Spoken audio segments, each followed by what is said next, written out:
Hello everybody, this is Moses from Zaatar Gardens. This is episode 36 of Gardening Without Edits.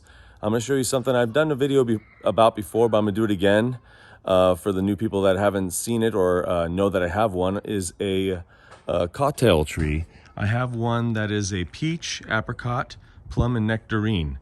So right here is the nectarine.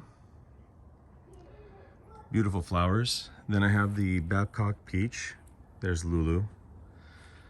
Then I have the Rosa plum, which is right here. And then they're done flowering, but I have the royal apricot right here.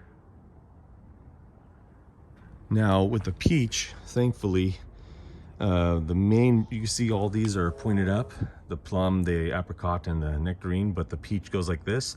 That's because the peach, original one died, and I grafted a whole bunch, and hopefully one took, but of course one that went sideways took, so I kept on pulling it upward to hopefully get it to come up, and luckily it did. So I saved one of the grafts. Let's see. Now the reason why it's so open is to let a lot of sunlight in, and also so I could walk in the middle and just do all my work. I could prune from the center. I could just walk around in circles. Sorry if it made you dizzy. And pick all my fruit from one location. And yes, I just told the fruit tree sorry.